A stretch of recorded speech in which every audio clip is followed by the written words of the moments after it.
오늘 설교를 시작하며 좀 하나님께서 그 시간에 주셨던 은혜를 좀 나눈다면, 지난 2009년 2월에 저는 우리 다윗 세대 간사 청년들과 함께 오사카의 첫 그 선교의 발걸음을 내딛게 되었었어요. 근데 이번에 갔던 것이 54번째 여정이었습니다. 저는 서울이나 부산이나 대전 같은 우리나라 대도시보다 오사카가 더 익숙한 그런 사람인데요. 제가 2009년 2월에 처음 이제 일본에 갔을 때 한국인 여자 전도사님을 한 분 알게 되었어요. 근데 이분이 당시에 남편분께서 운영하시는 한식당에서 막 이제 주일 오전에 교회 개척을 시작하신 그런 상황이었어요. 근데 이제 저희를 알게 된 거죠. 근데 하나님께서 그때 이 전도사님을 다윗 세대 1호 선교사로 임명하면서 우리 공동체의 일원으로 함께 이렇게 받아들이라는 그런 마음을 주셔서 선교사로 그분을 이제 임명해드렸고, 그리고 지난 16년 동안 저희가 오사카로 단기 선교를 14번을 갔는데, 그때마다 오사카 지역에 있는 여러 교회들을 이분께서 소개를 해주셔서 저희 다윗 세대가 오사카 지역의 한인교회들 안에서 좋은 정말 은혜를 끼치는 공동체로 설 수 있도록 이분이 물심양면 도와주셨어요. 정말 옥합을 깨트린 여인과 같이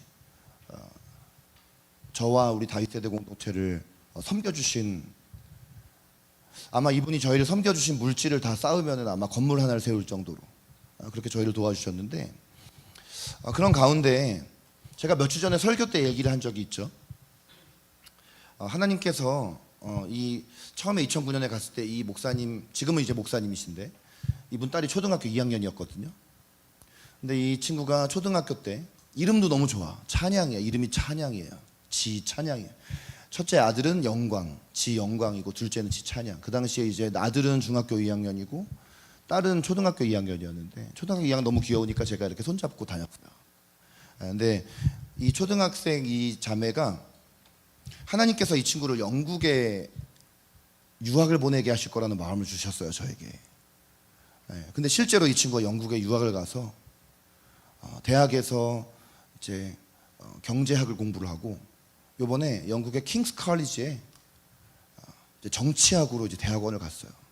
초등학교 2학년이던 친구가 지금 벌써 이제 우리 황광한 전사하고 나이가 동갑이 됐어.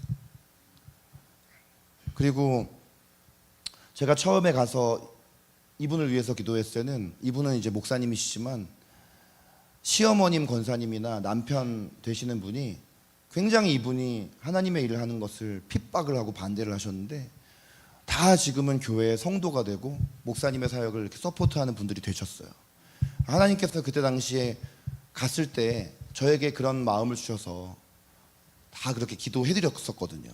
근데 하나님께서 하나도 다 땅에 떨어뜨리지 않으시고 응답해 주셔서 이렇게 이 송영미 목사님이신데 저기 사진에 걸려 있는데 하베스트 글로리 교회를 지금까지 이렇게 인도하신 것을 이번에 볼 수 있어서 너무 감사했습니다. 저희가 이번에 교회 주일 예배 때 찬양과 말씀 사역을 섬기고 주중에 매일매일 있는 또 기도회와 수요 기도회, 금요 기도회를 또 함께 참여하고 은혜를 누리면서 오사카를 중심으로 해서 이제 다음 세대를, 청소년 세대를, 청년 세대를 일으키는 일이 이제 곧 시작되겠구나.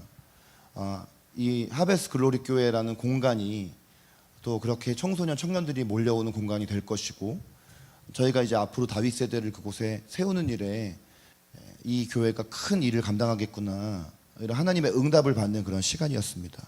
네, 그래서 이 일을 감당하게 하신 주님께 감사드리고, 여러분들 이 기간 동안 매일 저희를 위해서 기도하셨죠. 이번에 여러분이 같이 사역하신 거예요. 네, 그러니까 이번 이 열흘 동안의 기간 가운데 은혜를 주신 것은 하나님께서 저를 통해서, 우리 전도사님을 통해서만 일하신 것이 아니라, 네, 기도 안 하신 분은 이럴 때 이제 팍팍 찔리는 거예요. 그래서 우리 기도함으로 이 일을 같이 동역하시 우리 서로에게 우리 박수로 격려하기를 바랍니다.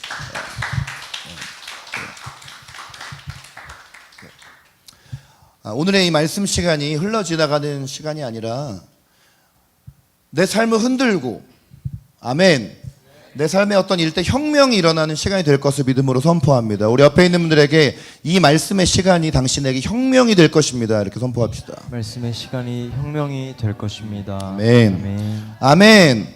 아멘. 아멘. 자, 우리 지난 8개월 동안 우리 교회 공동체를 예배 공동체, 또 영적 전쟁 공동체, 복음 증거 공동체로 세워가기 위한 긴 말씀 시리즈를 이제 거치고 이제 9월이 되었습니다. 우리 하반기에는 추수감사주일이 있고 또 성서주일이 있고 대림절기가 있고 성탄절이 있고 송구영신 예배가 있어요. 이제 이 절기들을 제외한 이 9월, 10월, 11월, 12월 동안에 새로운 또 말씀의 시리즈를 통해서 하나님께서 우리에게 은혜를 주실 것입니다. 이번 하반기 지금까지 전한 모든 말씀이 열매를 맺어서 잃어버린 영혼들이 우리 교회로 오게 되어지는 놀라운 부흥의 계절이 될 것입니다. 네, 하나님께서 그 일을 이루실 것입니다. 부흥은 교회의 규모가 커지는 것이 아니라 또 이 부흥을 하나님께서 우리 교회에 주시는 것은 우리 교회의 규모가 커지게 하시기 위한 것이 아니라 이 마지막 때에 정말 점점 더 악해져 가고 사람들이 하나님을 믿기보다는 세상 가운데 눈에 보이는 물질적인 가치를 따라가고 말씀을 쫓아서 거룩하게 살기보다 타락하고 문란하게 살아가기 쉬운 이때에 그 죽어가는 영혼을 구원함으로써 그를 예배자로 세우기 위해서 하나님께서는 우리에게 부흥을 주시기 원하는 것이에요. 그러나 하나님께서는 이 교회 공동체 가운데 부흥을 주실 때 하나님의 일을 하나님 홀로 독단적으로 하지 않으시고 우리 모두를 하나님의 동역자로 불러주셔서 함께 일하기를 원하십니다.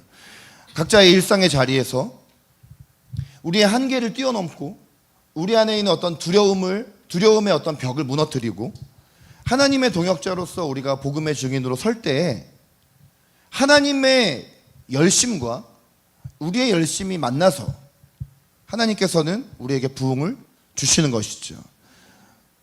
하나님은 열심히 우리에게 일하기를 원하시는데 우리가 가만히 있으면 하나님도 가만히 계시는 것 같습니다. 그러나 우리가 하나님께 받은 마음을 가지고 우리의 삶의 자리에서 열심을 내고 열정을 낼 때 하나님께서 우리의 열심과 열정 가운데 기름 부어주셔서 하나님의 놀라운 영광을 나타내시는 것이죠. 자, 우리가 이렇게 복음의 증거자로 복음을 증거하는 공동체로 서기 위해서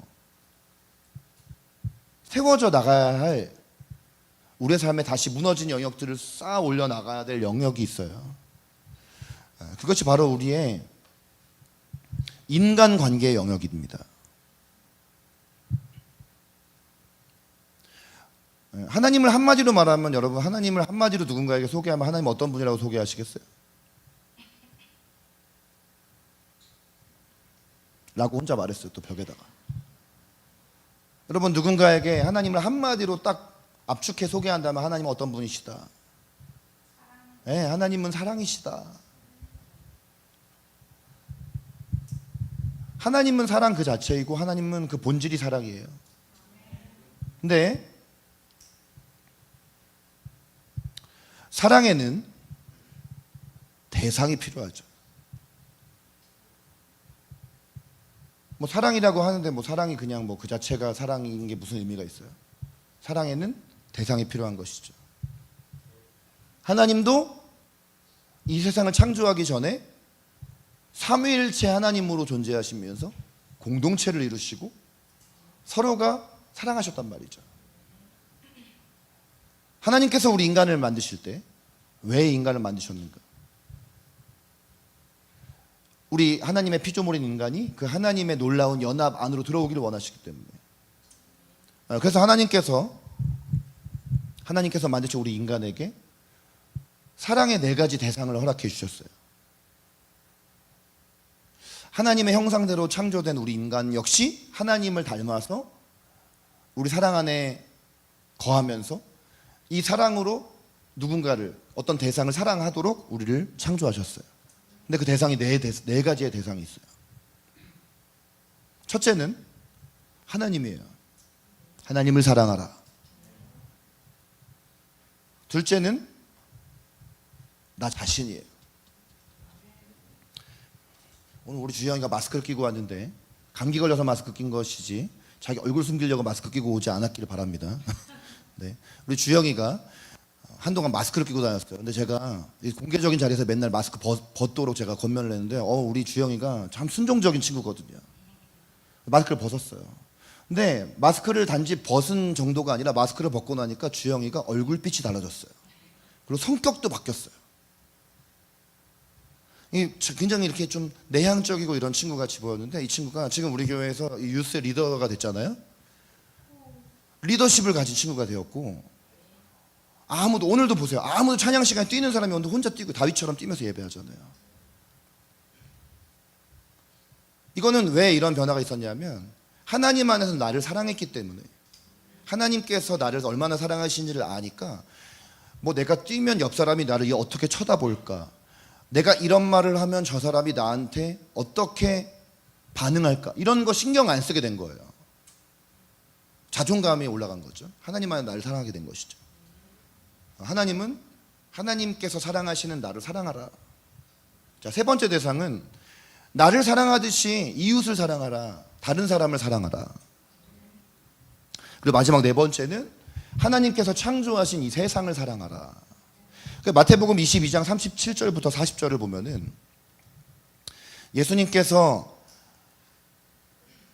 이 땅에 계실 때 그때는 성경이 구약 성경만 있었잖아요.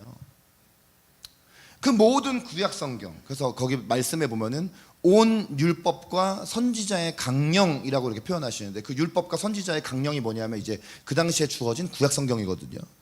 근데 온 율법과 선지자의 강령을 한 문장으로 딱 요약을 하셨어요. 가장 큰 두 계명이 있다. 사실 이 모든 말씀은 다 이 두 계명을 성취하라고 주신 것이다. 여러분 모세를 통해서 주신 10개의 계명이잖아요. 그것도 다 이 두 계명으로 압축된다라고 말씀하신 것이 있어요. 그게 뭐냐? 첫째, 하나님을 사랑하라. 자, 둘째, 내 이웃을 내 몸과 같이 사랑하라. 근데 그 중간에 있는 것을 우리가 자꾸 놓쳐버리는데 이제 여러분 하나님께서 첫째, 둘째 그랬으니까 첫째는 가장 중요하고 둘째는 그 다음에 중요하다 우리가 이렇게 생각하잖아요. 근데 그 중간에 어떤 표현이 있냐면 둘째도 첫째와 같으니 그랬어요. 그러니까 하나님을 사랑하라라는 명령과 내 이웃을 내 몸과 같이 사랑하라 이 두 계명은 어떤 게 더 우선이고 어떤 게 더 둘째 번이고 이게 중요한 게 아니라는 거예요. 이거는 동전의 앞뒤면과 같다는 거예요. 자, 예컨대 야고보서에 보면은 야고보 선지자가 행함이 없는 믿음은 죽은 믿음이라. 그러면 우리는 막 논쟁하는 게 뭐냐면 믿음이 더 중요하냐 행함이 더 중요하냐 이거잖아요. 성경은 믿음이 더 중요하다 행함이 더 중요하다 말하지 않아요. 믿음과 행함은 동전의 앞뒤면이라는 거예요. 믿으면 행하게 되어 있고 행하는 것을 보면 그 사람이 믿음이 어떠한지를 알 수가 있다. 우리가 이 건물 안에 들어와서 지금 예배를 하는데 여러분 불안하세요 혹시? 막 불안해요? 안 불안하죠. 왜요? 이 건물이 지금 무너질 것 같이 막 뭐 벽에 막 금이가 있거나 위에서 막 쿵쿵쿵 소리가 나지 않잖아요. 근데 여러분 이 건물이 부실공사되었을지 누가 알아요? 어느 날 우리가 예배를 드리고 있는데 갑자기 우지직 소리가 나더니만 우리가 갑자기 막 위에서 시멘트 가루가 떨어지면 여러분 우리가 건축 설계자가 아닌 이상 이 오래된 건물이 언제 무너질지 어떻게 알아요? 근데 여러분 이 건물이 제대로 시공이 됐다라는 것보다 더 팩트가 뭔지 아세요? 하나님께서 우리를 창조하시고 우리를 사랑하신다는 거예요. 그럼 이걸 믿으면 당연히 거기에 따라오는 행동이 나타날 거 아니에요. 그러니까 믿음과 행동은 분리된 것도 아니고 우선순위를 매길 것도 아니에요. 하나님을 사랑하는 것과 이웃을 사랑하는 것도 똑같다라는 것이에요. 여러분이 정말 하나님을 사랑하는지 아닌지를 보려면 지연이가 자기 동생 채연이를 얼마나 사랑하나 어떻게 대하나. 언니가 내가 정말 이거 먹고 싶은데 하나밖에 없으면 이거 내가 먹잖아요. 우리 이기적인 마음으로는 동생 이거 먹으고 가네 그냥 내가 먹어버리지. 그러나 동생을 사랑해. 그럼 사랑하면 사랑의 특징은 뭐냐면 주는 거야. 주고도 고마워. 주고도 더 주고 싶은 거야. 그게 사랑이거든. 근데 그 사랑을 보면 얘가 지금 동생한테 이렇게 하는 걸 보니 하나님을 사랑하는구나. 왜냐하면 하나님이 사랑하는 내 동생을 나도 그러니까 사랑하기 때문에 하나님을 사랑하는 것과 이웃을 사랑하는 것이 동전 앞뒷면처럼 연결이 되어져 있는 거예요. 자, 우리가 살아가는 세상을 사랑한다는 건 뭐냐면, 여러분, 이 세상은 영적 전쟁 가운데 있고 죄악 가운데 놓여 있어요. 세상을 사랑한다는 것은 세상을 쫓아가라는 것이 아니에요. 원래 하나님께서 만드신 세상은 그렇지 않았거든요. 최초의 세상이 어디예요? 에덴이에요. 에덴. 에덴은 타락되어지거나 악한 것이 들어와 있지 않았어요. 여러분, 아담과 하와가 벌거벗었으나 부끄럽지 않았다 그랬잖아요.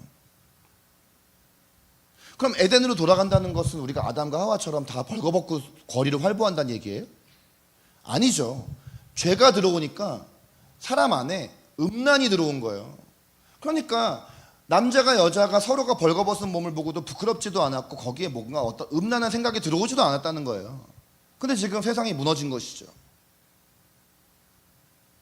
그런 세상을 하나님은 어떻게 바라보시겠어요? 빨리 예수님께서 재림하셔서 이 땅의 모든 이 더러운 것들을 다 싹 쓸어버리기를 원하시겠어요? 아니요. 우리가 이 땅에 예수님 오시기 전에 살아가는 우리들이 이 세상 가운데 우리가 서 있는 그 영역에 하나님의 나라가 임하도록 최선을 다해서 성실하게 우리가 세상에서 살아가면서 그 세상을 구원하기 위해서 우리가 노력하는 것이죠. 그래서 하나님은 여러분에게 어떤 재능을 주시고 은사를 주시고 전공을 주신 거예요. 여기 우리 다 지금 전공을 저처럼 다 신학 전공자들만 있지 않잖아요. 다 각자 여러분들이 재능이 다르고 은사가 다르고 전공이 다 다르잖아요. 여기 지금 대학교 이상인 사람들은 각자 자기가 어떤 전공 분야가 있고 직장에 일하는 분야가 있잖아요. 다 다르잖아요. 하나님이 왜 그렇게 하셨겠어요? 여러분이 서 있는 그 영역에서 하나님의 나라가 임하게 하고 그 영역을 회복시키라고 그렇게 하신 거예요. 이 네 가지 대상을 주님께서는 주님의 마음으로 사랑하라고 부르신 것입니다. 자, 그런데 이 중에 우리가 이제 이 시간에 이제 오늘부터 연말까지 포커스를 맞추기를 원하는 것은 바로 이웃을 향한 사랑이다. 다른 사람을 향한 사랑, 다른 사람과 관계를 맺는 것. 이거 굉장히 신앙생활에서 중요하고 주님께서 이거 굉장히 중요하게 여기시고, 하나님을 사랑한다면 내가 이웃과의 관계를 어떻게 맺는지 주님은 굉장히 유심히 살펴보신다라는 것이에요. 예수님께서 요한복음 17장 21절에서 이런 기도를 하세요. 아버지여, 아버지께서 내 안에 내가 아버지 안에 있는 것 같이 그들도 다 하나가 되어 우리 안에 있게 하사 세상으로 아버지께서 나를 보내신 것을 믿게 하옵소서. 삼위일체 하나님이 완전한 연합 가운데 서로를 너무나도 사랑하시고 존중하시고 그렇게 연합되어져 있는 것처럼 주님을 믿는 자들도 다 분열되지 않고 다투지 않고 시기하고 질투하지 않고 하나가 되게 하시면 세상에 있는 주님을 믿지 않는 사람들도 아버지를 보게 될 것입니다. 나를 보게 될 것입니다. 그렇게 되게 해주십시오라고 기도하셨어요. 그러니까 여러분, 얼마나 우리 같은 믿는 사람들끼리의 관계, 우리가 또 믿는 사람으로서 또 믿지 않는 아직은 그리스도인이 아닌 그 사람들과의 관계, 이거를 주님이 얼마나 중요하게 여기셨는지를 우리는 성경 전체를 통해 볼 수가 있어요. 전 세계에서 가장 많이 팔린 책이 성경이에요. 기록을 깰 수가 없어요. 근데요, 베스트셀러 1위가 성경인데 여러분 2위인 책이 뭔지 혹시 아세요?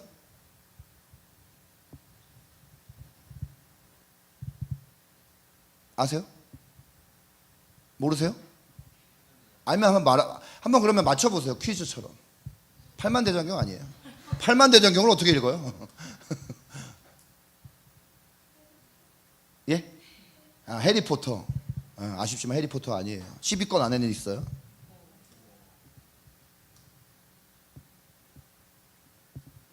여러분, 2위인 책이 뭐냐면요, 데일 카네기가 쓴 인간관계론이에요.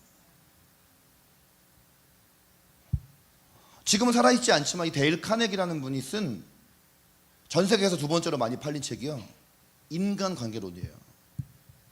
물론 데일 카네기는 크리스찬이었어요. 그래서 데일 카네기의 인간관계론 읽어보면 이게 쓰여진 지가 수십 년이 지났지만 지금도 우리에게 도움되는 부분이 있어요. 서점에 가보세요.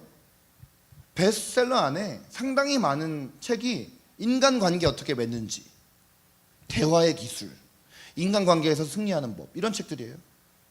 인터넷에 상당히 많이 올라와 있는 가르침, 영상, 글, 인간관계 어떻게 맺는가 하는 것이에요. 그러면 성경은 지난 1600년에 걸쳐서 40명이 기록한 하나님의 계시를 받은 이 성경은요, 어떨까요? 아무리 시대가 바뀌고 사회가 변하고 엄청난 진화를 이룬 이 세상이지만, 아무리 좋은 가르침이 나오고 좋은 책이 나온다고 해서 성경을 뛰어넘을 수 있을까요?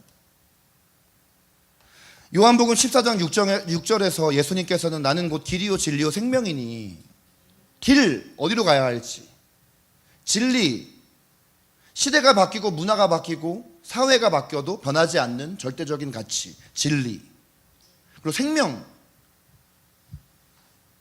우리가 이 땅을 살면서도 풍성한 생명력을 가지고, 지금 여러분 중에 몇몇 사람처럼 막 눈이 다 죽어가는 생기 없는 그런 눈빛 말고 제 눈처럼 생명력 있는 삶, 이 땅에서 몸이 후패하고 죽을지라도 그 이후에도 영원히 사는 영생의 삶, 그걸 주시겠다고 하는 분이 예수님이에요.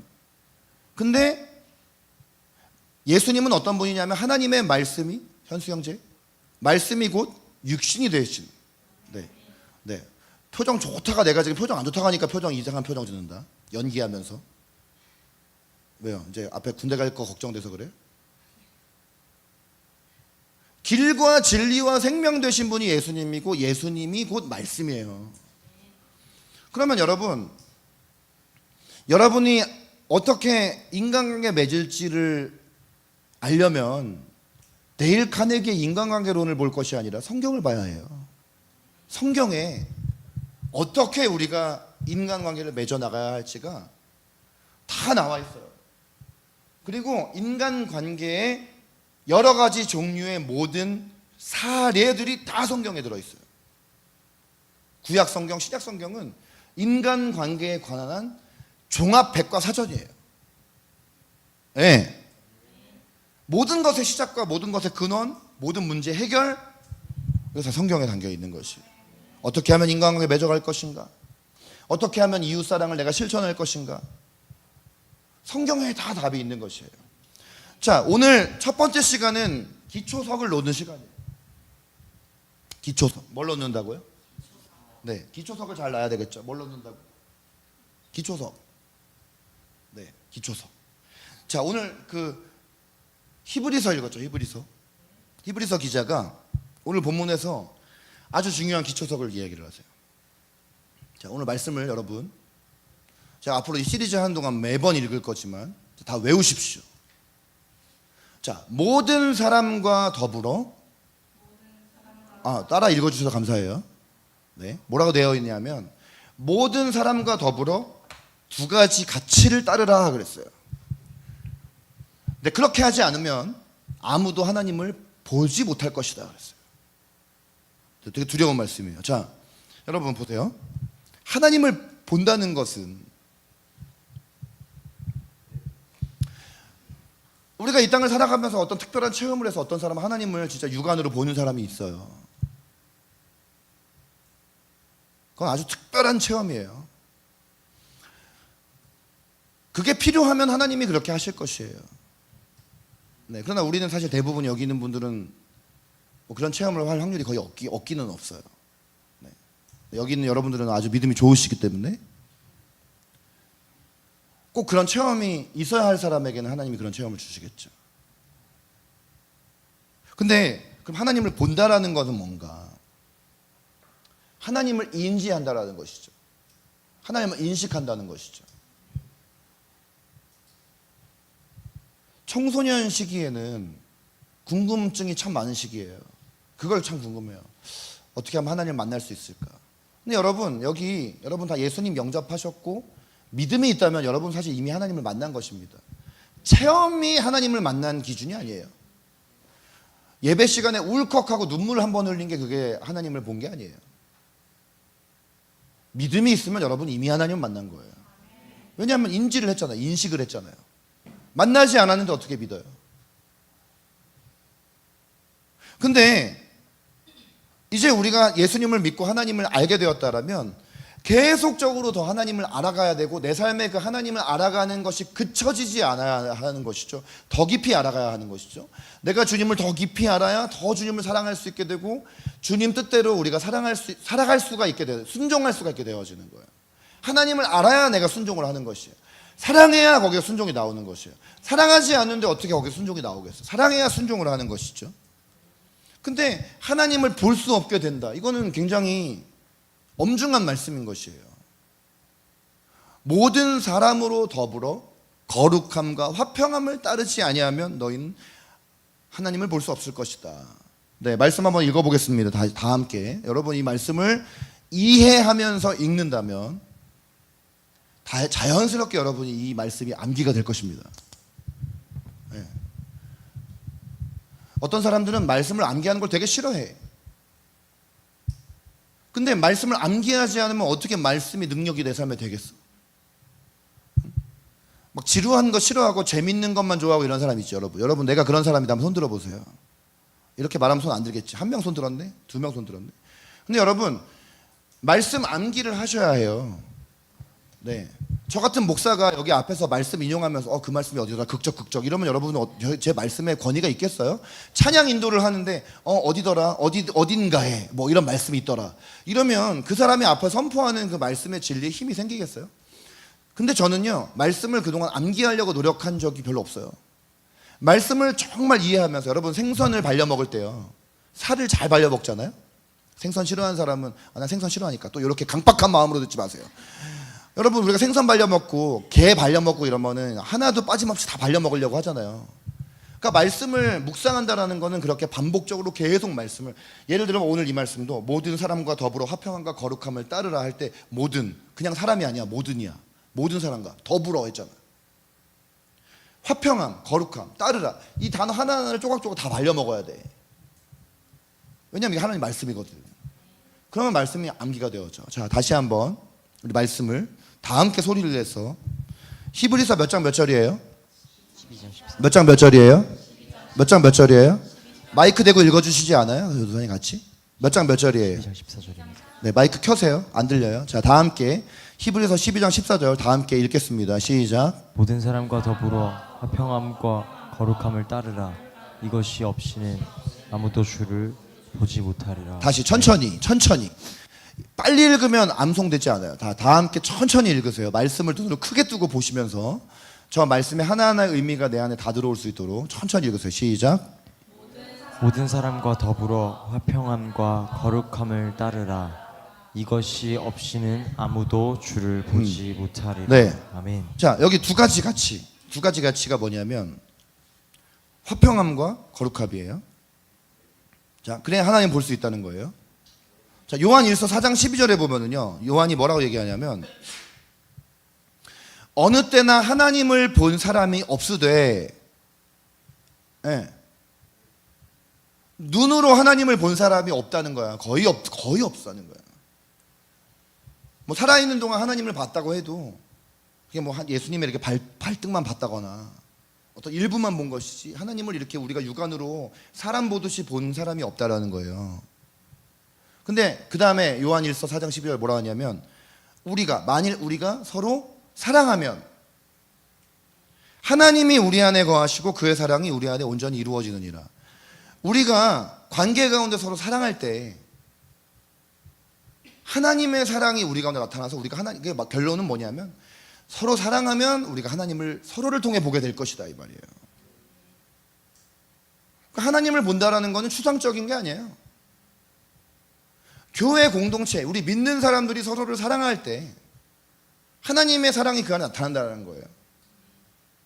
우리가 하나님을 알려면 하나님을 보려면 우리 안에 사랑이 성취되어야 한다는 거예요. 근데 그 사랑의 큰 범위 안에서 두 가지 중요한 가치가 있는데 그게 뭐냐면 화평함과 거룩함이에요. 화평함과 거룩함.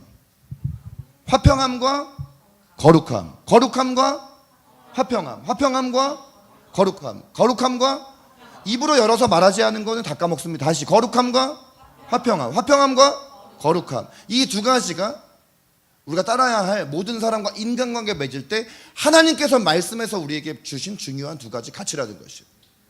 화평함과, 네. 제가 이따 여러분 붙잡고 이렇게 인사하려고 가서 이렇게 딱 잡으면 바로 입에서 튀어나와야 돼요. 화평함과 거룩함, 거룩함과 화평함. 그 정도로 여러분이 이 말씀을 여러분에게 완전히 새겨야 돼요. 네, 다음 주에 제가 앞에 나왔는데 채연이에게 거룩함과 화평함 이렇게 바로 나와야 돼요. 근데 여기서 딱 막히면 이제 말씀 제대로 안 들은 거예요. 한 주 동안 말씀 까먹고 살아간 거예요. 솔직히 여러분 지난주에 말씀 들은 거 지금 또 까먹고 잊어버리셨죠? 근데 여러분 생각을 해보세요. 아니 까먹으려고 설교 들어요? 기억하고 길잡이 삼으려고 말씀 듣는 거 아니에요? 옆에 있는 사람에게 축복합시다. 기억하기 위해서 말씀을 들으십시오. 기억하기 위해서 말씀을 보십시오. 네, 기억하기 위해서. 뭐 하기 위해서? 기억하기 위해서.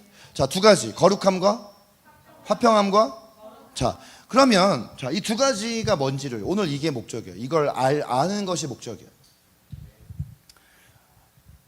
어떤 사람이든 모든 사람 함께 같이 신앙생활을 하는 사람이든 같이 신앙 안에 있지 않은 우리의 복음 증거의 대상이든 네, 모든 사람과 더불어 우리가 따라야 할 중요한 두 가지의 가치가 이 두 가지라는 거예요. 거룩함과 화평함. 자, 거룩함이라는 것은요, 여러분 거룩함은 하나님의 특징이에요. 하나님의 특징. 거룩함. 하나님은 거룩하신 분이에요. 이 거룩함의 원어를 하기오스라고 하는데요. 이 하기오스라는 말은 뭐냐면은 영어 단어로 치면은 separate, 분리된 이런 뜻이에요. 근데 우리가 이것을 좀 더 우리가 이해하기 쉬운 말로 더 의역을 하면은요, 구별된 이런 뜻이에요. 구별된. 뭐라고요? 구별된. 네. 근데 뭐로부터의 구별이냐? 자, 여러분 이거 뭐죠? 뭔 것 같아요? 관역이에요, 관역. 네. 그럼 관역은 어디다가 맞춰야 돼요? 화살을? 여기다 맞춰야 되죠. 여기다 맞춰도 돼요? 여기다 맞춰도 돼요? 여기다 맞춰도 점수 인정돼요? 여기 맞춰야 되죠. 라고 혼자 계속 말하고 있어. 아무 대답 안 해. 유노만 혼자 대답해주고. 여기다 맞춰야 되잖아요. 근데 여러분 성경에 죄라는 단어가 있어요. 죄. 이게 이제 헬라어로 하마르티아라고 해요. 이게 원래 원뜻이 뭐냐면 관역에서 비껴가다 이런 뜻이에요. 사람이 하나님의 형상대로 지음받으면 여기 맞춰야 돼요. 여기가 어디냐면 하나님의 하나님의 뜻에 우리가 정확히 조준을 해서 여기다 맞춰야 되는데 이렇게 비껴나간 거야. 존재 자체가 이렇게 된 거야. 이게 죄인이야. 그럼 거룩함이라는 것은 뭐냐면 이 죄로부터 구별되어진 이란 뜻이에요. 죄로부터 구별된. 이게 거룩함이에요. 처음에 우리 교회 공동체예요. 여기 이렇게 문에 뭐 제한이 없어요. 교회 문턱에는 누구든지 교회로 올 수가 있어요. 누구나 교회 문턱을 넘어서 이 교회를 들어와서 예배를 참여할 수 있어요. 근데 있잖아요, 교회 공동체의 정식 멤버가 된다라는 것은 누구나 될 수가 없어요. 처음에는 교회를 올 때 전혀 세상 사람들과 구별되지 않은 정말 추악하고 더럽고 죄투성이의 모습으로 올 수 있어요. 근데요, 교회 와서 성도, 이름도 성도다. 성도의 성자는 성스러울 성자, 거룩할 성자예요. 예수님을 믿고 예수님을 사랑한다면 예수님의 모습처럼 되어가야지 성도인 것이에요. 그렇게 부름 받은 거예요. 여기서 예배드리면 여러분 예배 가운데, 찬양 가운데, 말씀 듣는 가운데, 기도하는 가운데 하나님이 어떤 분이신지 알아가면 우리가 점점 예수님의 모습으로 변화되어져 갑니다. 자, 훈련도 필요해요. 양육받고 교육받잖아요. 그러면요, 처음에는 이게 죄인지 아닌지, 하나님께서 기뻐하시는 것인지 아닌지 몰랐다가 분별력이 생겨서 점점 거룩한 삶을 향해 나아가게 되는 것이에요. 완벽하지는 않지만 애쓰고 노력하고 몸부림치게 되어져요. 주님 그걸 보시는 거예요. 그럼 여러분 생각해 보세요. 우리가 죽을 때까지 어떻게 완전해지겠어요? 하나님처럼 완전해지는 것은 천국 가서만 가능한 일이에요. 그러나 예수님을 믿어가면 믿어갈수록 점점 여러분의 삶이 거룩해져 가는 것이 마치 믿음과 행함이 동전의 앞뒷면인 것처럼 그게 우리의 삶의 열매, 지극히 당연한 열매인 것입니다. 그게 거룩함이에요. 여러분이 예수님을 믿는다면 여러분의 삶에 나타나야 될 열매가 거룩함이에요. 근데 이 거룩함이 관계에서 나타나야 돼.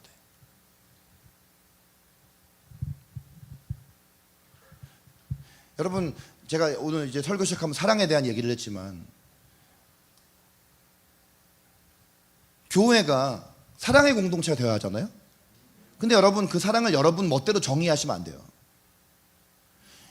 여러분 이걸 아셔야 돼요. 우리 안에 사랑의 정의가 상당히 성경이 아니라 TV 드라마나 영화에 나오는 사랑으로 사랑이 정의가 되어져 있어요. 그 사람들은 사랑을 뭐라고 생각하냐면 그냥 모든 걸 그냥 다 받아주는 거. 그냥 뭐 이래도 흥 저래도 흥 그냥 뭐 다 그냥 포용하고 다 안아주고 다 허락해주고 다 좋다 하고. 그 여러분 그 기준이면 나는 정말 잘못된 설교자야. 나는 1년 52주 여기서 설교하면서 여러분에게 사랑과 위로의 메시지 전하는 게 몇 번 손가락 꼽을 정도밖에 안 돼. 맨날 혼내잖아. 내가 혼내는 정도도 그래도 약한 혼냄이야. 여러분이 여러 교회 다녀보신 분은 알겠지만 내가 말하는 이것도 지금 약한 거야. 근데 나는 여러분을 왜 설교 시간에 훈계를 하냐 책망을 하냐 사랑해서 하는 거야. 성경을 보니까 성경의 사랑은 모든 것을 다 참아주고 그냥 모든 것을 다 받아주는 걸 사랑이라고 하지 않아요. 오래 참는 것도 사랑이고 온유한 것도 사랑이지만 불의를 기뻐하지 아니하고 진리와 함께 기뻐하는 것도 사랑이래. 그러니까 사랑하면 누가 막 죄악된 길로 가면은 너 왜 그렇게 사니 정신 차려 라고 얘기해 주는 게 사랑이지. 그래 그럴 수 있지. 그래 언젠가는 네가 바뀌겠지. 그거 사랑 아니에요. 거룩함이라는 것은 사랑의 범위 안에 들어있는 거예요. 하나님의 백성인 우리를 왜 거룩하라고 하시겠어요? 우리를 사랑하시니까 그렇게 하는 거예요. 죄로부터 구별되지 않고 방탕하게 살면요 그 자체가 여러분의 미래를 결정하는 거예요. 죄 지으면 죄 짓고 살아가면 그 죄의 열매가 맺혀지는 거예요. 그러니까 주님이 거룩하게 살라는 거예요. 우리를 억압하고 족쇄처럼 묶으려고 거룩하게 살라고 하시는 것이 아니라는 것이에요. 교회 공동체 지체끼리 함께 술 먹고 담배 피고 음란한 짓 저지르고 모여서 둘씩 셋씩 모이면 뒷담화하고 비방하고 뭐 둘씩 셋씩 모여가지고 수근수근 대면서 누구 욕하고 판단하고 이렇게 하나님의 뜻에서 어긋나는 죄를 지른다면 여러분 성경은 여러분을 단호하게 책망하고 책망을 듣지 않으면 교회 안에서 교회의 지도자가 그 사람을 교회에서 내쫓으라고 성경은 얘기하고 있어요. 어디 그런 말씀이 있냐? 여러분 앞으로 이제 설교 들어보세요. 다 나옵니다. 교회 안에서 거룩함을 무너뜨리는 사람을 성경은 누룩과도 같다고 얘기하면서 그런 사람을 단호하게 책망하고 내쫓으라고 해요. 교회 안에서 사람이 온다고 이 사람 저 사람 다 받아가지고 교회가 난장판이 되어지고 마치 예수님께서 성전을 막 뒤집어 엎으신 것과 같이 그렇게 막 교회 안에서 막 장사 속이 되어지고 더러운 것들이 막 이 안에 들어가가지고 이 안에서 막 서로 이상한 성관계들이 막 일어나고 이런 공동체는요 그 공동체는 주님이 역사하시지 못해요. 더러운 공동체가 되면 안 돼요. 우리는 그리스도의 몸이고 하나님의 집이고 하나님의 성전이란 말이에요. 여러분 요즘에 결혼에 대한 성경적 가치가 굉장히 무너져 있어요. 여러분 가능하면이 아니라 절대적으로 우리는 예수님을 믿는 사람과 이성교제하고 결혼해야 합니다. 네. 근데 그게 가능하면 이 교회 같은 교회 공동체 안에서 그런 사람 만나면 얼마나 좋겠어요. 근데 문제는 뭔지 아세요? 이제 그러니까 우리 크리스천 중에 어떤 사람들이 있냐면 교회 안에 와가지고 자기 연애 대상 찾는 사람들이 있어요. 이렇게 눈 뜨고 이렇게 보는 거예요. 이렇게. 예전에도 여기 교회 오래 다니는 사람만 알겠지만 어떤 형제가 있는데 어떤 자매만 오면은 아주 그 자매만 보고 있어요. 예배 시간에도 여기 앞에서 보면은요 설교자인 저를 보는 게 아니라 아예 고개가 글로 돌아가 있어요. 그러면서 궁금해. 항상 궁금해. 저 자매는 남친이 있대 없대. 늘 그 사람의 궁금증 그거야. 왜 궁금해? 그 여자는 자기한테 관심도 없는데. 요즘 청년들이 왜 큰 교회 가는 줄 아시죠? 자기 연애대상 찾으려고 가요. 자기 결혼할 사람 만나려고 교회를 가요. 특히 자매들. 왜? 교회 안에는 교회 오빠 있으니까. 여러분, 문제는 뭐냐면 그렇게 해서 잘 결혼까지 가면 좋은데 헤어지잖아요. 또 어떤 경우에는. 그럼 헤어지면요, 둘 중에 한 명 교회 안 나오고 둘 다 교회를 떠나. 교회에 오는 목적이 연애와 결혼이 돼서는 안 되고요. 적어도 교회 다니는 크리스찬이라면 결혼하기 전에 아무하고나 성관계 맺고 그러면 안 돼요. 결혼한 배우자와 성관계 맺지 않으면 그것은 성경에서 분명히 단호하게 그것을 간음이라고 얘기하고요. 간음하면 자신 안에 육체 열매를 맺어서 하나님과 관계 끊어지고 하나님께서 주시는 엄중한 징계 안으로 들어가게 되어집니다. 그걸 왜 사서 그런 일을 하냔 말이죠. 바울이 디모데에게 디모데전서 5장 2절에서 뭐라고 말하냐면 선배 목회자로서 후배 목회자에게 분명하게 얘기합니다. 젊은 여자를 일절 깨끗함으로 자매에게 하듯이 하라 그랬어요. 자매에게 하듯 하라. 일절 깨끗함으로. 일절 깨끗함으로 하라는 얘기는 공동체 안에서 서로가 서로를 바라볼 때 성적 대상화하지 말라는 거예요. 가족 공동체를 보라는 거예요. 뭐 좀 극단적으로 얘기하면 네. 주영이네 오빠가 주원이거든요. 주원이. 얼마 전에 오빠 전역했어. 군대에서. 이 친구 우리 다윗세 출신인데 우리 다윗세다가 자기 군대에서 11조 원금을 했어요. 전역을 하면서. 알고 있었어요? 몰랐죠? 그 훌륭한 오빠야. 근데 육신의 오빠인데 오빠를 내가 성적 대상으로 보지 않잖아. 유나가 윤호를. 가족이니까. 누가 가족을 성적 대상화를 해. 근데 우리 여기 안에 있는 사람들도 다 그렇게 형제고 자매거든. 그럼 깨끗함으로 자매를 바라보듯이 해야지 여기서 자기 배우자를 찾고 있거나 자기가 인조이할 연애 대상을 찾아서는 안 된다는 얘기야. 설령 이 안에서 이성교제를 하고 결혼을 하더라도 모든 사람이 다 알 수 있도록 공개적으로 하면서 그들의 기도를 받고 목회자의 지도를 받아서 그 관계를 거룩하게 하고 건강하게 맺어서 결혼까지 갈 수 있는 이런 절차를 거쳐야 하는 것이지 교회를 연애당 되게 하면 안 된다는 얘기예요. 요즘에는 참 무서워가지고 이걸 이성끼리만 얘기할게 동성에 대한 얘기도 해야 돼. 형제든 자매든 일절 깨끗함으로 거룩함으로 관계 맺어야 한다는 것이. 우리 믿는 사람끼리도 믿지 않는 사람을 상대할 때에도 믿지 않는 사람을 상대할 때요. 여러분 예수님께서 우리가 교회의 빛이 되라 하지 않으시고 세상의 빛이 되라 그러셨어요.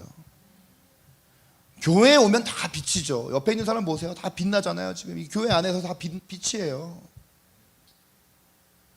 근데 교회 안에서 비치면 뭐예요? 세상에 비치어야 하는데 세상에 가면은요 라이트를 꺼버리잖아요.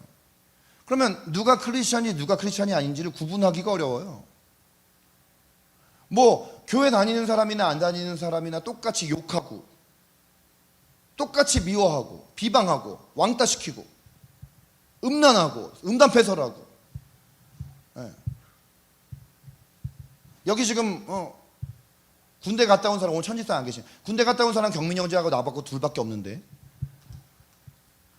군대 가면 눈만 뜨면 아침부터 밤까지 들리는 게 욕과 음담패설. 네. 우리 자매들은요 이 크리스찬 형제들도 군대만 가면 얼마나 더러워지는지를 아셔야 돼. 현실을 아셔야 돼. 눈만 뜨면 들려. 잘 때까지 들려. 자는 순간에도 계속 들려. 옆에서 누군가가 욕하고 음담패설하는. 하루 종일 찬양을 들어도 우리의 믿음을 지키기가 쉽지 않은데 말씀 들어도 쉽지 않은데 계속 욕과 음담패설. 우리가 정말 빛이 되어야 할 곳은 세상이에요. 세상에 가서 세상 사람들과 똑같이 물란하고 음란하게 살면 안 된다는 것이에요. 학교에서 캠퍼스에서 직장에서 사업장에서 우리는 철저하게 거룩함을 추구하는 관계를 맺어야 한다는 것입니다. 자, 두 번째는 화평함이에요. 뭐라고요? 자, 여러분 이 화평함이라는 단어는요 화평이라고 했잖아요. 이 거꾸로 읽으면 어떻게 돼요? 평화잖아요. 자, 여러분 우리가 평화 생각하면 우리가 어떤 생각을 하냐면 아무 일도 없는 조용한 상태, 고요한 상태를 평화라고 생각해요. 근데 성경에서 나오는 이 화평이라는 단어는 그런 상태를 말하지 않아요. 자, 히브리어의 화평은 샬롬이고요. 우리 신약 성경의 헬라어는 에이레네라는 단어를 쓰는데요. 같은 뜻이에요. 이게 뭐냐면요, 하나님과의 관계로부터 말미암은 온전한 상태를 뜻하는 단어예요. 그러니까 얼마나 여러분 샬롬을 인사로도 하잖아요. 이거 좋은 인사냐 하면요, 당신이 하나님과 관계 안에서 안정감이 있기를 이라는 뜻이에요. 샬롬 샬롬 인사하세요, 여러분. 옆에 있는 분들에게. 네. 네. 이스라엘 유다인들은 샬롬 한 번만 하지 않습니다. 샬롬 샬롬 2번 해요. 샬롬 샬롬. 네. 뭘 몇 사람들은 지금 뭘 적느라고 지금 인사하는 것보다 적기를, 뭐 적을 게 있나?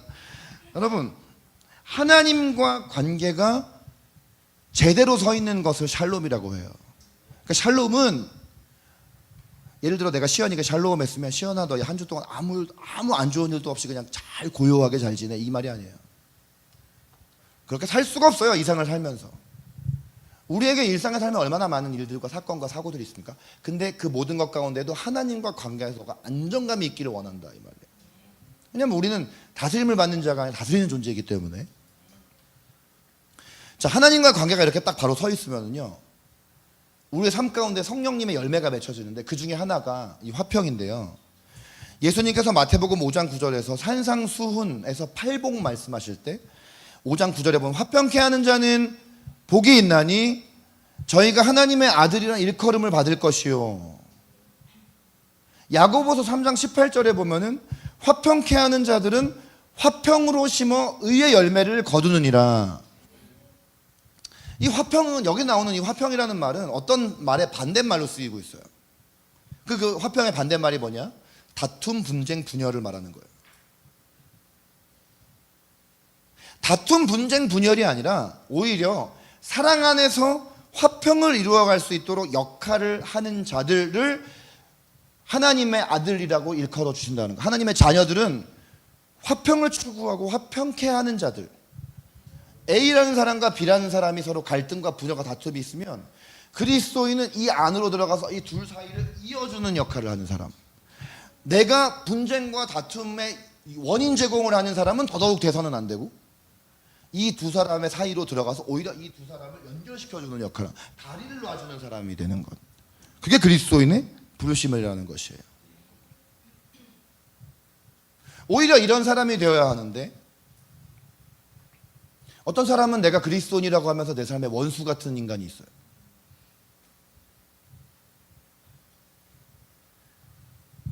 여러분, 휴대폰 목록에 몇 명이나 있어요? 사람? 그럼 여러분들이 만약에 어떤, 그 중에 상당히 많은 수가 또 크리스찬일 수도 있겠죠. 네. 만약에 우리 노래하는 교회가 이제 만약에 예를 들어서 내년 2026년 1월 달에 이제 저만 혼자 가지 않고 여러분 다 같이 이제 오사카로 우리가 단기 선교를 가기로 했어. 결정을 했어. 3박 4일을 가. 그러면 이제 같은 크리스찬들한테 이제 기도 요청할 거 아니에요?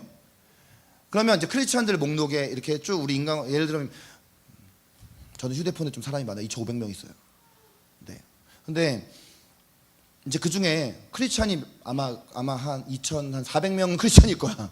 사실 안 믿는 사람 별로 없어. 그러니까 안 믿는 사람들은 거의 다 전도 대상자들 아니면 내 친척들 중에 넌 크리스찬들이야. 아니면 뭐 중학교 동창, 뭐 고등학교 동창 이런 친구들이겠지. 근데 그러면 2,400명 모두에게 단체 문자로 저 이번에 단기 선교 가니까 기도해 주세요라고 보내야 하잖아요. 여러분들의 휴대폰 목록 안에 500명의 사람이 있다면 그 중에 만약에 300명이 크리스찬이라고 봅시다. 그럼 300명 모두에게 단체 문자 보내야 되잖아요. 근데 여러분이 만약에 그 중에 움찔하면서 이 사람 보내면 안 돼. 이 사람 보내면 뭔가 나에 대해서 뭔가 안 좋은 생각을 할 거야. 그런 관계가 있어서 안 된다는 거예요. 원수 맺는 관계가 있어서는 안 된다는 거예요. 어떤 관계든 내가 원망 들을 만한 어떤 일이 있는 관계를 내 삶에 만들어서는 안 된다는 거예요. 근데 어떤 사람이 이런 사람이 있어요. 나는 성격상 기질상 누구하고 원수 맺는 성격도 아니고 남한테 해입히는 성격 아닙니다. 그럼 전 또 물어봐요. 근데 그건 좋은데 우리 같은 이렇게 공동체 안에 있는데 너 저 사람하고 관계 맺고 있어? 예를 들면 유나 보고, 유나 저 현수 오빠 있는데 현수 오빠랑 인사하고 지내? 관심이 있어? 저 친구를 위해서 기도해? 근데 저 오빠 이름이 현수였어요? 있잖아요 여러분. 공동체 안에 있으면서 공동체 안에 있는 지체에게 여러분 무관심한 것도 원수 맺는 것과 똑같습니다. 지금 우리 교회가 총 재적 인원이 20명이에요. 작년 이맘때 우리 교회 재적 인원 5명이었거든요. 5명 중에서도 매주 교회 나오는 사람은 3명밖에 안 돼요. 근데 지금 우리 교회 재적이 20명이거든요. 이 20명은 그래도 현재 교회 출석하고 있는 사람의 범위 안에서 20명이야. 우리 카톡방 안에 23명이지만. 그러면 20명이라는 숫자는 많은 숫자 아니거든요. 여러분이 여기 있는 나머지 사람들 다 한 명 한 명이 누군지 이름 얼굴 다 기억하고 여기 올라오는 기도 제목 가지고 기도하고 적어도 그 사람이 여기 교회에 왔을 때 어떤 상태에 있고 지금 어떤 것이 주 이슈인지 이런 거 정도 알아야 되는 것이에요. 우리 안에 이 공동체성이 분명할 때 주님은 여기서 교인도 늘려주시고 부흥도 주시는 거예요. 무관심하다? 이 공동체, 이 작은 공동체 안에서도 서로 이렇게 막 동선 피해 다니는 사람이 있다. 너는 꼬치해야 할 때 맨날 저 사람 피해 가야지. 뭔가 저 사람하고 짝대면 안 되고 막 항상 피해가 막. 여러분이 아무리 하나님을 사랑하고 하나님 앞에 대단한 사람이라 해도 인간관계 이런 식으로 하면은 하나님이 여러분 예배 안 받으세요. 아무리 대단한 사역자라도 인간관계 그런 식으로 맺으면 주님 보지 못해요. 인간관계에 있어서 화평함과 거룩함이 세워져야 우리가 주님을 볼 수 있는 것이에요. 결론적으로 이 두 가지 거룩함과 화평함이 없으면 우리는 하나님을 볼 수가 없습니다. 어떤 사람 그래요. 교회를 사람 보고 나오냐고 그러는데 여러분 교회라는 단어의 원어를 안다면 그런 말 함부로 할 수가 없어요. 여러분 교회는 사람이에요. 모든 교회가 다 하나님을 예배하죠. 그 교회가 장로교건 침례교건 우리 교회처럼 독립교회건 혹은 어떤 선교단체건 직장 신우회건 학교 기도모임이건 다 그 모든 교회는 다 한 분 하나님을 섬깁니다. 근데 있잖아요. 왜 교회에 이름이 붙고 교회 공동체마다 특색이 생깁니까? 그건 그 안에 있는 사람들이거든요. 교회라는 단어의 원어가 뭐예요? 예수님을 주님으로 고백하는 사람들의 모임, 공동체가 교회예요. 핵심은 공동체에 있는 것이에요. 하나님이 우리 노래하는 교회를 보실 때 우리 노래하는 교회가 예배하는 하나님이나 은성감리교회가 예배하는 하나님이나 같은 하나님이죠. 근데 우리 노래하는 교회의 공동체는 왜 노래하는 교회라는 이름으로 묶여 있습니까? 노래하는 교회의 공동체로서 하나님께서 주신 특별한 특색이 있는 거예요. 그건 바로 여러분이에요. 여러분이 어떤 사람들이냐, 여러분 안에 어떤 사랑이 있느냐. 오늘날 수많은 사람들이 교회를 선택할 때 1순위 선택 요소가 목사의 설교입니다. 네, 이건 뭐 여전히 1위를 했어. 최근에 목회 사회학 연구소에서 조사한 결과에서도 1위 목사 설교 보고 교회를 선택한다고 합니다. 근데 사실 이 시대에 좋은 말씀 콘텐츠는 유튜브로 얼마나 많이 볼 수 있나요? 더 중요한 게 있습니다. 교회의 각 구성원인 우리 지체 한 사람 한 사람이 얼마나 하나님의 사랑으로 말미암아 화평함과 거룩함으로 충만한가 하는 것이 하나님께서 보시기에 기뻐하는 교회일 것이고, 그런 교회 가운데 하나님께서 부흥을 주실 수밖에 없는 것이에요. 점점 우리 사회와 시대가 각박해져 가잖아요. 사람들은 점점 개인주의에 빠지고 자기중심적이고 희생, 헌신, 섬김 이런 가치가 없어져 가잖아요. 근데 여러분, 예수님을 믿는 사람들까지 그런 가치에 물들어서는 되겠어요? 나밖에 모르고 내 이익을만 챙기고 누군가를 위해서 내 것을 흘려보내고, 초대교회 공동체처럼 내가 가지고 있는 것, 이거 나한테도 굉장히 중요한 것이지만 나보다 덜 가진 사람에게 조건 없이 그것을 흘려보내고, 무슨 대출 업체처럼 꺼주고 이자도까지 돌려받으려고 하는 그런 공체가 아니라 오히려 내 것을 더 내어주면서도 더 주지 못해서 안타까워하는 그런 사람들. 일주일에 한 번 주일날 만났는데 너무 아쉬워서 주중에도 연락하고 어떻게 지내? 따로 이렇게도 우리 만나서 한 번 더 깊은 교제를 나누어 볼까? 이렇게 할 수 있는 곳. 그게 원래 교회인 것이에요. 교회 공동체를 더 아름답게 세워가기 위해서 내가 하나라도 더 헌신할 수 있으면 기뻐하고, 누가 알아주지 않아도, 누가 인정해주지 않아도 그렇게 섬길 수 있는 것, 누군가를 위해서 정말 눈물로 내일처럼 기도해 줄 수 있는 것, 그것이 주님이 기뻐하시는 그런 공동체라는 것입니다. 이 시대에 모든 부흥하는 교회들을 보십시오. 단지 교회에 사람이 많거나 교회 시설이 좋아서 부흥하지 않습니다. 두 가지입니다. 성령님께서 살아 역사하시는 예배가 살아있는 공동체, 또 하나 공동체 구성원들이 정말 가족처럼 친밀하고 서로 거룩함과 화평함을 쫓는 그런 공동체, 그런 공동체, 주님께서 역사하시는 공동체인 것입니다. 모든 사람과 더불어 화평함과 거룩함을 따르라. 이것이 없이는 아무도 주를 보지 못하리라. 이것이 우리 관계 회복의 초석입니다. 주님을 보는 노래하는 교회 되기를 원합니다. 화평함과 거룩함을 따르는 교회가 되기를 원합니다. 그런 교회가 되기 위해서 여러분 한 사람 한 사람이 인간관계에 있어서 화평함과 거룩함을 따르는 여러분들이 되시기를 바랍니다. 여러분이 설교 말씀을 듣는 동안 또 기도하는 동안 여러분 삶의 모든 원수 맺은 관계들이 다 청산되고 용서가 일어나고 화해가 일어나고 우리 안에 서로 무관심했던, 서로 높이 이렇게 벽 세워놨던 것들, 내가 내 벽을 허물고 저 사람한테 다가가면 저 사람 날 싫어하겠지, 이런 사탄의 거짓말 다 깨버리고 내가 먼저 내 벽 낮추고 다가가는 거예요. 마스크 다 벗어버리고 내 겉으로 나를 꾸몄던 것들, 가장했던 것들 다 벗어던지고, 이전에 여러분이 어떤 상처를 경험했던, 어떤 이전의 교회에 상처가 있었던 그거 다 벗어던지고 이제 새롭게 세워가는 것이에요. 진정한 이 땅에서의 에클레시아를 경험하는 것이에요. 그러면 세상이 우리를 통해 주님을 보게 될 것입니다. 세상 사람들도 우리 교회를 칭송하게 될 것입니다. 하나님께서 이 말씀을 전하는 가운데 우리 가운데 하실 놀라운 일들을 기대합니다. 우리 기대하는 분들은 자리에서 소리 지르면서 일어나십시오.